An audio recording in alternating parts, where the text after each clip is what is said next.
Hello, Landmark College.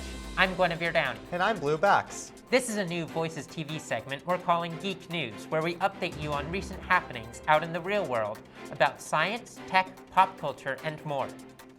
In this week's show, moon rockets, a new AI chatbot from Google, the Grammys, and a McDonald's in Texas staffed entirely by robots. Hi, Blue. Hi, Gwen. How are you doing? I'm doing good. That's good to hear. So what do you have first to talk about here? Well, recently there was a major breakthrough in clean energy. Really? Yeah, the U.S. National Ignition Facility achieved what's called ignition in their fusion reactor in early December. That means that the reaction created more energy than was put into it. Okay. This is a world first, and it's a long-standing goal in the energy world. I've been hearing about that for a long time. I just didn't know they actually did it. Yeah, it was it was crazy when I saw it on the news. I legitimately started crying because fusion energy is perfectly clean, and it's different from fission, which is the scary nuclear energy that you probably heard. That's the one about. that I'm aware of. So this is nuclear fusion. This is fusion, not fission. Is the splitting of the atoms. Fusion is the actual combining of the atoms. It's the same thing that happens in the sun. Okay. Which obviously creates a very large amount of energy. Because there's no radiation, I have to assume. Yes, there's no radiation. There's no dangerous byproducts. If the reactor containment fails, it fails safely into the energy just dissipates. It doesn't create an explosion. So if the breakthroughs happen, how far do we actually think we'll have to wait until any of this becomes a viable option of energy? We're still a few decades out, unfortunately, from commercial fusion. Yeah. But now that we know that it is possible to create more energy than we put in, it's not technically infinite energy, but there's about 5 companies that are working on fusion right now alongside the U.S. government that have made major strides recently. And I'd say we're still looking at a couple of decades before we see commercial fusion. So what, like 20 to 30 years at this point? Yeah, probably. Well, that's good to know. Yeah. In other science, do you want to? Okay, so do you want to switch back and forth between us? I mean, this is your segment. You can go off of this one. There's other stuff to talk about here. You can go off of this one. Okay. Other science exciting news is NASA in mid-November, they launched Artemis 1, which is the first mission in a series of moon missions, returning humans to the moon. It was an unmanned rocket, and it circled the moon for a month and came back. So this circled the moon for a month, and then when did it land again? In mid-December. It was a test of all the rocket parts, essentially. So the rocket was the big booster engine, the new module. Yeah. So there was no one actually inside of it this time, but this is basically a test to see if it's possible to have it circle the moon and return safely. So now is the plan to have it so in 2025, humans can go. Would they just be circling? Would they actually have? So there's 2 missions planned immediately, and then there's essentially, well, the first mission will be around the moon with 3 astronauts, I think, and the third mission, this was the first. The second mission will be around the moon with 3 astronauts. The third mission will be landing on the moon. Okay. And after that, they're going to start building a space station out around the moon and sending off yearly missions. So to allow for more, I guess the word is, what's the word I'm trying to think of here? It's not hospitality. I don't know why that's the first thing in mind. Colonization of the moon, in a sense, is what we're trying to go for here? Yeah, colonization of the moon. And it's going to be a launching point, pardon me. So yes, colonization of the moon. Yeah. And they're going to use the space station as a launch point to send missions to Mars. They're going to send out pieces of shuttles from Earth, build rockets up in space at the moon base, at the moon station, and then send missions to Mars from the moon. Okay. Because the gravity and atmosphere there is a lot less. So meaning that it'd be a lot safer for them to send someone to Mars from the moon than, let's say, from Earth itself. I wouldn't say safer. I would say simpler. Because it takes... It's more reliable, we can say that. Yes. It takes a lot more energy to send a rocket off of the surface of Earth because we have to escape Earth's gravitational pull. But the moon has only a sixth of the gravity of Earth. Meaning that there's a lot less energy that's needed to actually send it off. Yes. And we can also use the moon to launch ourselves in a orbital spin launch maneuver. Like a sort of slingshot maneuver here? Yes, where we just that's the use word I was looking for. The force of the moon, circling the moon in order to push ourselves off of it? Yes. That seems really funny to me, and I don't know why. It is pretty funny. But that's all I've got. What have you got? So okay, there's some more niche stuff here. Yesterday, Google has released the first full developer beta of Android 14, which is set to release over the summer, or at least be fully revealed over the summer. And its current focuses seem to be more reliant on accessibility, which they're finally putting more of an emphasis on. Battery life, as per usual, and as they always seem to have some form of issue with, is security. Mm-hmm. So now they're taking it to allow for bigger displays, to have bigger fonts, things like that. That's like the only main one they have in accessibility features so far. So what's going to be different about the user experience? It seems to me that there isn't anything major yet. Most of the user experience changes they're going to actually show will happen at Google I/O later this year. But for the most part, this just allows for developers to get their hands on it to see if there's anything necessary. And also, most of the time, even they don't really see all the benefits until a little bit later. The biggest thing, though, that they have stated is that they're going to push forward with what they tried to do with Android 12L and 13 to allow for a better user experience alongside foldables. So folding phones like the Samsung's Galaxy Folds and their upcoming tablets. So the Pixel tablet is going to be one of their big things if that actually releases in a good state. I've never understood folding phones with the screens. I've had one. I know people that do have one. If the technology continues to be more durable, I think they'll go back to it. But it makes sense in certain use cases for certain people that really do need it. I think that's why the flip one I've had a flip phone. Yeah. That is more for a mainstream audience. The fold really isn't, and I think that's why it's helpful to make those two segments. But the other thing though that's part of this update that's like the only big, like, the biggest complaint from developers seems to be that now Google has now blocked, even in this beta, the ability to sideload and install old apps that are older than Android 6.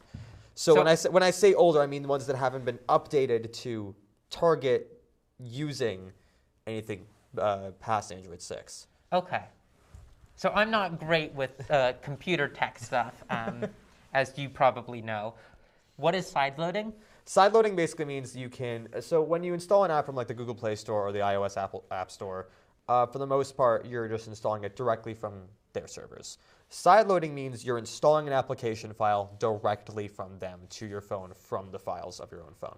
Okay, so it's the difference between installing an app from the Google Play Store and an app from a sketchy site on the internet. Basically, yes. Okay. And it's how a lot of people actually get apps, how a lot of developers allow themselves to get their apps out there initially. All this is doing is, and it's not just sideloading that's blocked, it's also installing old apps even if you already owned them. So a lot of app manufacturers who can be lazy now have to pick up their pace and actually, allow these apps to be usable past Android 6. Because a lot of like utility apps or some apps for like Bluetooth devices, let's say, even some smart home apps still don't support Android 6.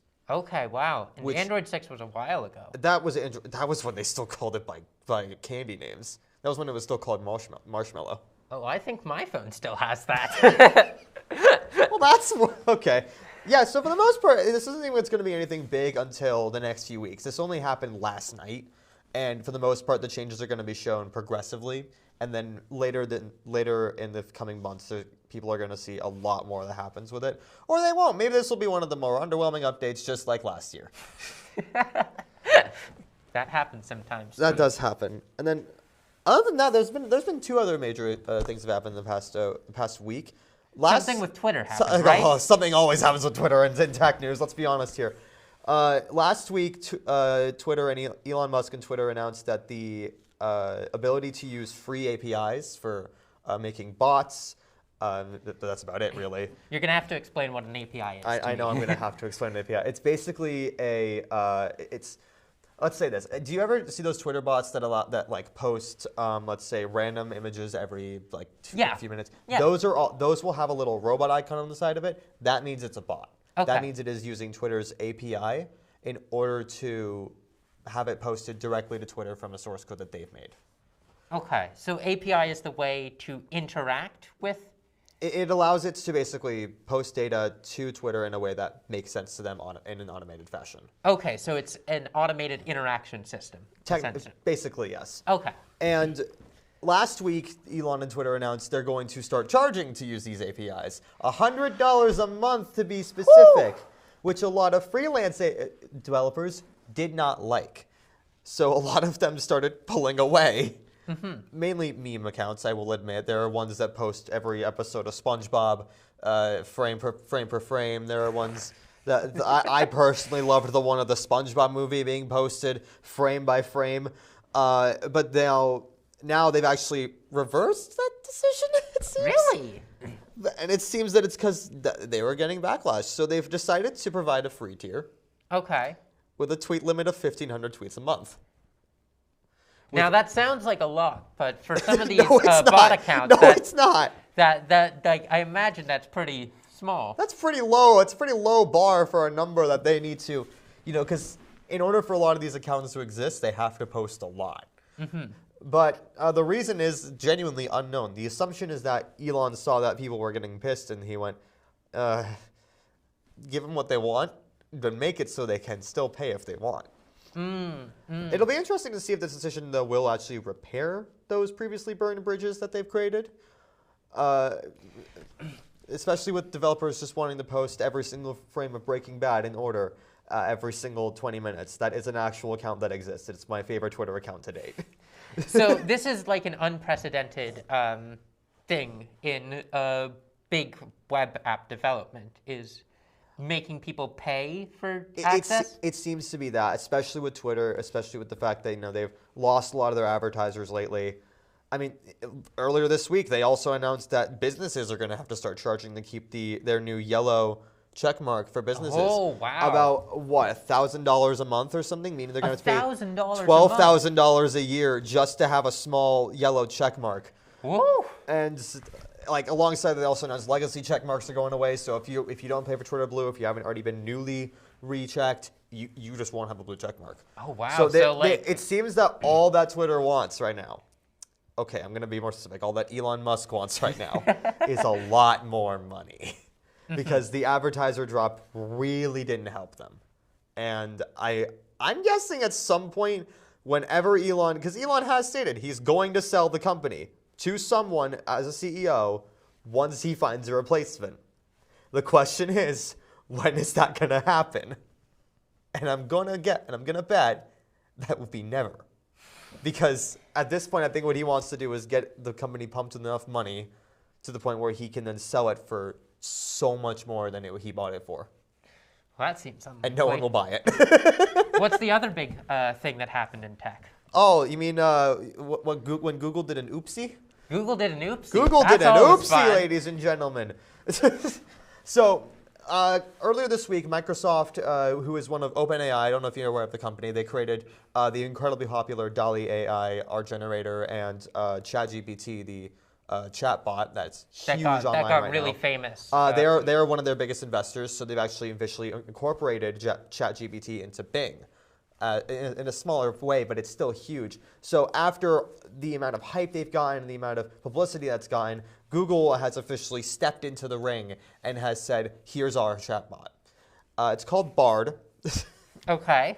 And its first demo has already gotten a piece of information wrong. Oh, no. When asked what new discoveries from the James Space Webb Telescope can I tell my 9-year-old about, one of Bard's responses was that it took the very first pictures of exoplanets, which are planets outside our solar system. Just incorrect. Correct. That was done in 2004. Yeah. That's just very incorrect. And people on Twitter were going absolutely mad about it. And the second that the first demonstration was done with a video that Google put out on Twitter and to other social media websites. And it was a live demo that they showed. Oh, okay. I was about to ask. So they let that go through. They let it go through. They let it go through quality control. They let it all see it because it was a pre-recorded video, but it was a live demo from a pre-recorded video. And the second it went to Twitter, people realized that was wrong. Mm-hmm. And because then news articles quickly picked it up. And then a spokesperson responded to The Verge when reached out for a comment, saying that it highlights the importance of a rigorous testing process, which they clearly didn't use. No. That's all I got personally. All right. Well, we're going to pass it over to our pop culture and fun fact reporters, Naila and Jalen. Thanks, Gwen and Blue. Now I have to delete all of my Twitter accounts. On today's segment, I'm Naila, and I'm going to be talking about pop culture. Hello, I'm Jalen, and I'll be talking about fun facts today. This past February 7th, we had our 65th annual Grammys. Now, it was hosted by Trevor Noah, and all of our favorite artists was there, including Lizzo, Beyonce, Adele, Bad Bunny, and many more. So just a few highlights that happened during the Grammys. The song of the year was Just Like That by Bonnie Raitt. I'm not sure if I'm saying that correctly. The new artist of the year was Samara Joy. Love that for her. And the album of the year was Harry's House by Harry Styles. Now, this winning caused a little bit of controversy. A lot of fans felt like that Harry should not have won album of the year over Beyonce's Renaissance, Adele's 30, and Lizzo. Now, on top of that, Harry's speech after he received the award was, quote, "This doesn't happen to people like me very often," end quote. What do you mean by that, Harry? What people? Cis white men? Because I'm pretty sure it happens quite a lot. But, and other than that, I enjoyed the Grammys. I thought it was quite nice. I'm glad that Beyonce got to win a few Grammys. Also, Lizzo did. And I thought the performances were pretty decent. But Harry, don't say a speech like that again. What do you have for us, Jalen? All right, so the fun facts I have is that Nintendo World at Universal Studios Hollywood is actually coming to life. So right now the opening date is February 17th of this year. And actually, you can actually collect digital coins and other cool stuff into your interactive play with a power-up band. And also, speaking of Universal Studios, the theme park is actually expanding a little bit. Ooh. So 2 more resorts are coming to the U.S. So far, we have Orlando and Hollywood. Now Texas and Vegas are about to have one, but they don't have an opening date for that yet. So it looks like the future of robots are coming to life. So a local McDonald's in Fort Worth, Texas is operating by machines. That means no human employees. I mean, you can do your usual ordering on the app, or you can walk into the restaurant and order, and you can also do drive-thru as well. And are you also, oh my God, I'm gonna start that over again. All right. Do you like video games, or are you a die-hard Marvel fan or a die-hard superhero fan? Spider-Man 2 on PlayStation 5 is releasing in stores in the fall of this year. And that's all the fun facts I have for you guys. So what do you think? Wow, so about the McDonald's thing and the robots. See, one thing about me is that I've seen iRobots. Mm-hmm. So I'm scared of that. So seeing that, I don't know, in about 5 years, that robots are going to be taking over the planet Earth. It might happen. Makes me a bit scared, especially if all I want is a cheeseburger. I don't want to get massacred by a robot. But I saw, like, when they had a clip on YouTube, how the machines were making the burger, it didn't look a mess. It literally looked like a perfect burger. Now, what happens when you want to fire that machine? Does it whip out a machine and kill everybody there in the spot? No idea. No idea. I believe so. Yeah. Well, on top of that, I mean, since you were talking about games, I also watched that they had like a Nintendo Direct that happened. I think it was yesterday, the day before that. And all of those games seemed very boring. Oh, yeah. But I was excited that Splatoon was coming out with a new Direct. Yeah, I heard about that too.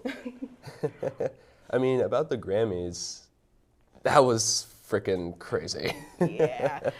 I mean, don't get me wrong. The Grammys every year is rigged. Yeah, We all know that. Yeah. But yeah. the problem was Harry's speech on top of that. It's bad enough that you won over Beyonce, Queen Bee.